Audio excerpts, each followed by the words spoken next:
Hey everyone, I'm Mitch, and today I want to share with you a practice tip that could change everything about how you practice, how beneficial the practice is, and the most important aspect, how much you enjoy the practice. The inspiration for this lesson is that if there's one thing I could encourage my students and people who are aspiring to be better musicians, there's one thing I could recommend to do, it's to play with rhythm and groove. I guess in a practical sense, to play with people is the best, right? Playing in bands, jamming with friends. If that's not possible, which I totally get it in the modern world, then you play along with a metronome or a backing track or a recording, right? An original recording. You can also record yourself and play along with your recordings, which is similar to looping yourself. But metronome, or playing along with recordings, is sort of the next best thing after playing with people. We need to figure out how to make the metronome fun. I'm gonna walk you through a practice session that's gonna include songs, some scales, some arpeggios, some strumming exercises,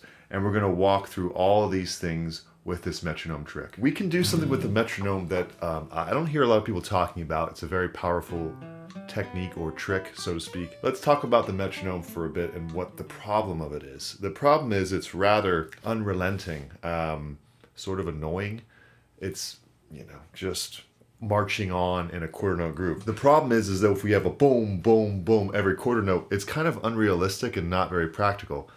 It's rare to see a drummer just smacking the quarter notes, right? So what we need to do is we need to make the metronome a little more actually simulating what a drummer will do. So I'm going to show you this metronome here, which I like. It's called Pro Metronome. I'm not sponsored by them or anything, but here it is. Now, what I'd like to show you here is that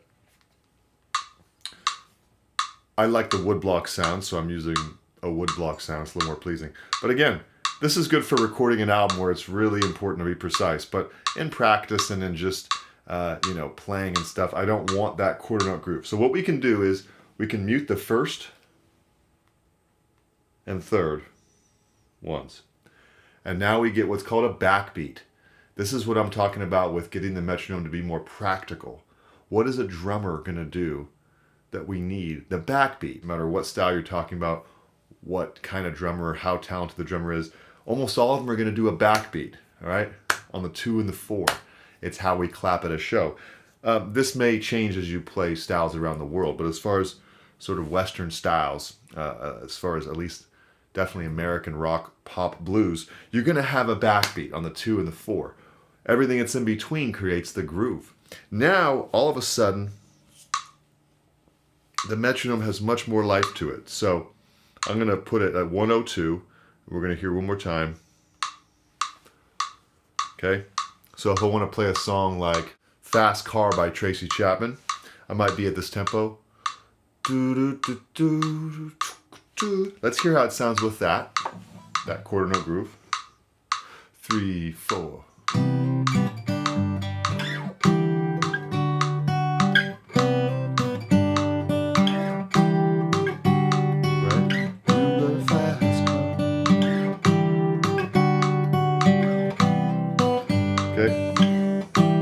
Nothing wrong with this, but I do feel like it's a little bit annoying and loud, and I'm not loving the feeling of it, as much as I know I could.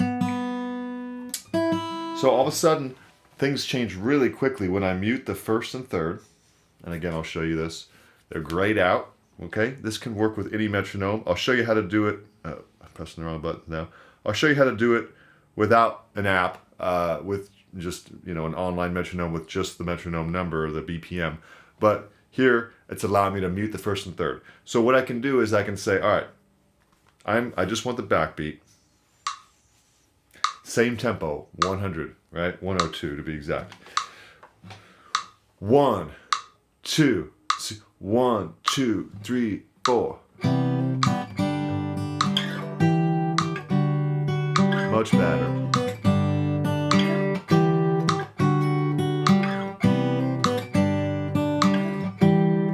I feel so much more in the pocket.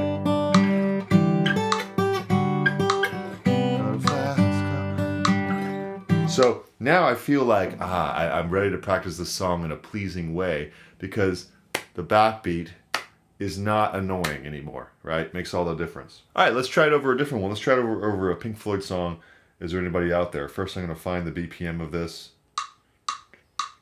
I think it's around 120. All right, so I'm at 120. Now let's say I have a metronome that isn't this one, and maybe there's just, if you just type in metronome and use like Google's metronome online or whatever, they're all free online. A lot of them are. Or you could buy one, and let's say you have the number and that's all you have, 120. I don't like this, right, as much as I would like the backbeat. So I'm going to now slow it down to half the speed, which is 60. This does the same thing, and it has the same result. All four are being played, but now I've cut it in half. So it's just the backbeat. It's not as visually clear, but instead of dong, dong, dong, dong, it's this, right? So now I have to make sure, the tricky part is to count these as 2 and 4, not as 1 and 3, right? So 1, 2, 1, 2, 3, 4.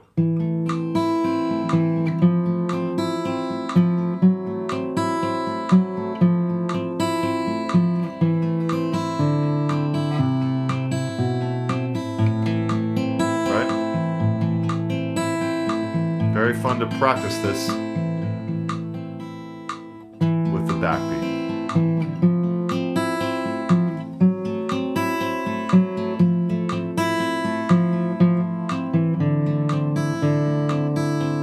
Keeping me honest with the metronome.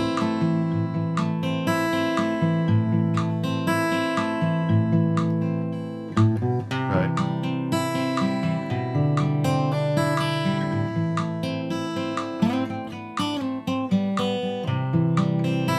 It's easier with metronome. Keeping me honest to the beat. I know I'm not slowing down or speeding up. And it just sounds better. It's more enjoyable.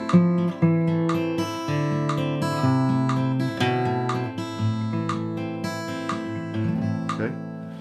So, again, doesn't matter which metronome you use, and if you don't use a fancy one with the ability to mute the first and third, just slow down your metronome to half speed and try this with the backbeat. Another song would be Make Me a Pallet. Let's do Mississippi John Hurt.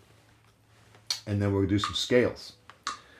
So I'm going to find the BPM of this, tap my foot, it's fast. Da da da da da da da da da da da. Kind of gonna good exercise for your ears to find the beat from your ear. 180, all right? So that's way too many clicks. I don't want all those clicks, so I'm going to slow down to half. But here it's tricky, because now I have to really, do I hear? Make sure you can hear. Put this a little higher. Can you hear? 1, 2, 1, 2, 3, 4, 1, 2, 4, 1, 2, 4. All right. So.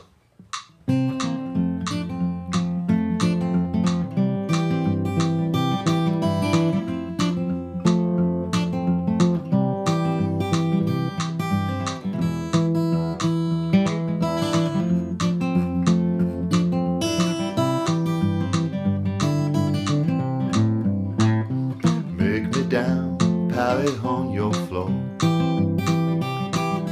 Make me down. Make me a pallet down soft and low. Make me a pallet on your floor. Right?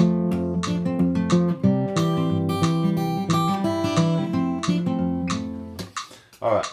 Now let's switch to some scales. All right, so I told you we would play some scales and kind of do a practice session here. G major scale is a great warm-up. We're going to do 2 octaves here in the E shape of G. Okay? But just playing it in sort of a rhythmic void, it's great. I do it quite often, but we know we can have a little more accuracy rhythmically and honestly more enjoyment with a metronome. So we started at 90.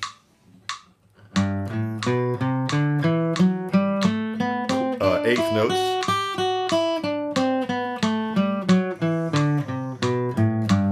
look how much more enjoyable it is and pleasing sounding it is if we take off the first and third beats or slow it down to 45. Same effect.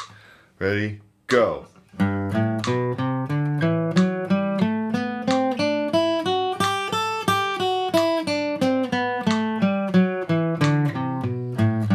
feel like I'm working on my groove in a way that I was not before. Now, I'm going to speed it up to 95. 2, 3, 4.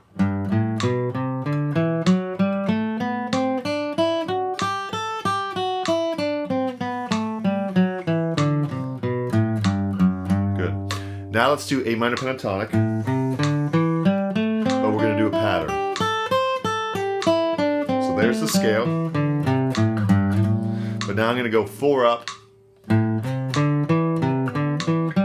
on each successive note. So that'll be 4 up from the first note, 4 up from the second note, 4 up from the next note, and it keeps going, okay? So feel free to pause or rewind if you want to learn that real quick. I'm going to try this on 95. Here we go. 1, 2, 3, 4.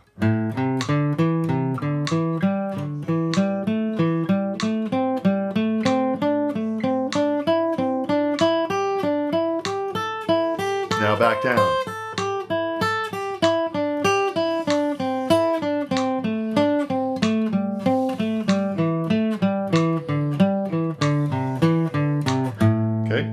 Great way to warm up. Now I can improvise, you know, over that scale if I want.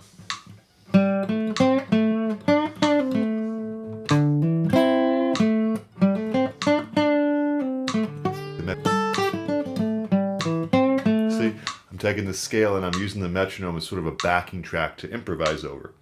All right, we're going to breeze through these a little bit. I have further lessons on these if you want to sort of dive into any one of these topics, but let's try some arpeggios, right? If I have C major,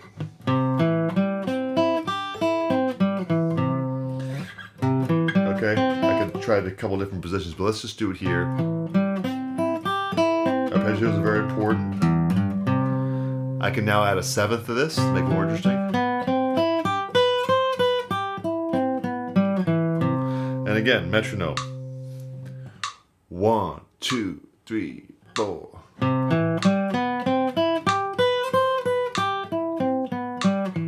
Now we're going to add the 4 chord, which is F. And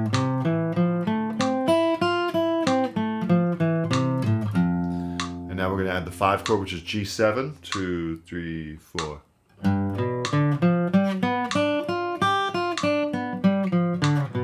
And finally the A minor 7 chord, which is the 6th chord, relative minor. 3, 4.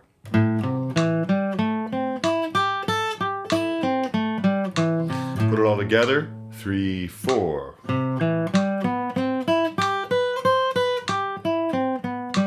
F.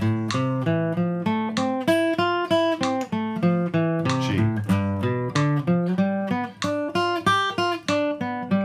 A minor.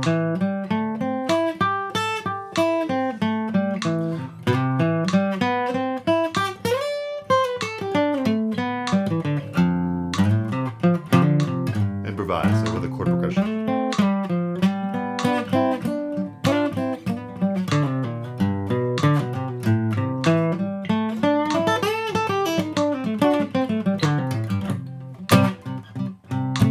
Do a little pattern, a little boogie woogie. So I can go on and on, right? I'm getting inspired by the metronome, believe it or not. It's chugging along at a pleasing rate, not at a unrelenting sort of march rate. Okay, so we've done songs, scales, and arpeggios. Speaking of strumming, though, I do want to do some strumming workouts. So let's speed it up to 100. Give us some frame of reference so you could hear. Look at that annoying first beat. Ding, ding. That's good for beginners, but here we're maybe this is more intermediate exercise. Okay, so I do the famous down, down, up, down, up. Let's take it easy, for instance. Let's do a little faster, actually. 130. 2, 1, 2, 3, 4.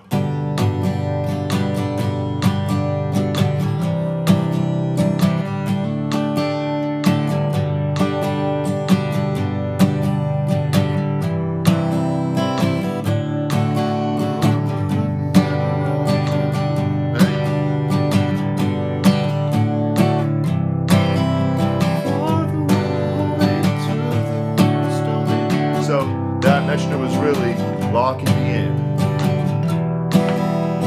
Okay? So I can do a down, down, up, down, up. Every day I could make it part of my workout. The final strumming pattern I want to cover would be like a boogie woogie shuffle. Boom, boom, boom, boom. We're going to slow it down. Like, let's do 90. Nice and slow. Let's say I had an E 12 bar blues. It's like a boogie woogie shuffle. 3, 4.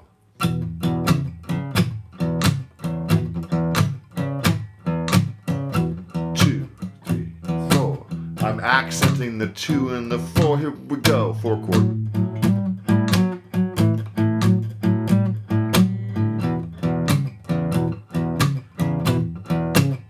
Five chord. 4 chord. 1 chord. Turn around.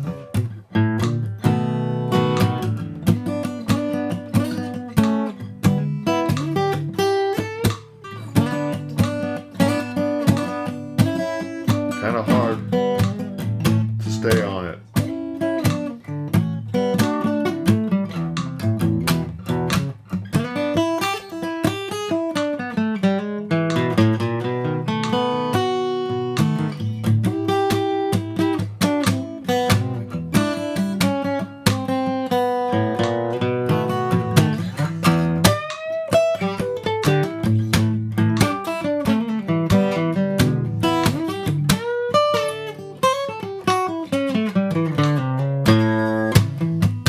Getting inspired, like the metronome is sort of pushing me to do things I maybe or probably would, or very, very likely would not do without the metronome. I feel the same way about backing tracks. I feel the same way about playing along with recordings or learning new songs. Each time there's a rhythm or a groove, even if it's the backbeat of a metronome, it gets you moving literally with your ear, your fingers, in ways that would be perhaps a lot more difficult without that, right? So if I'm just in a void of nothingness in terms of rhythm, and I just hope that it all falls into place in guitar, it's a lot to ask. It's a lot to ask. You just relying on your ear. Now, that's a good goal to have, and surely I do that a lot. I play a lot without a metronome, and I just try to also play a lot with a metronome too, especially when I'm practicing songs that I need to perform. You know, I really want to make sure I'm locked in the groove, and I want to act like I'm practicing with a drummer, because the more you play with a drummer, the better you'll be. And so if we don't have a drummer always to play with, we want the metronome. So that's my final pitch. So remember to practice with a metronome as often as you can. Try it out with some of your favorite songs. Find the BPM, cut it in half, or mute the first and third ones and see what happens. Maybe try improvising for a while, and use that as maybe an assignment for yourself to really put the metronome into your playing, see if it can change, you know, something in terms of, oh wow, I'm enjoying this more than I remember, or more than I usually have, or more than I thought I would. And now I'm finding myself making up new lines and variations. So try that, try improvising over the metronome, and see if you can get both your creative mind and your rhythmic groove working. And I think that can really transform your playing and your practice sessions. All right, hope that helps. Remember to check out the Patreon, tons of study guides. You can try out some of the study guides there with the metronome as well at patreon.com/mtguitar. Also subscribe. We're trying to grow the channel to 100K subscribers would be nice. And yeah, I hope you're doing well, everyone. We'll talk to you later. Bye.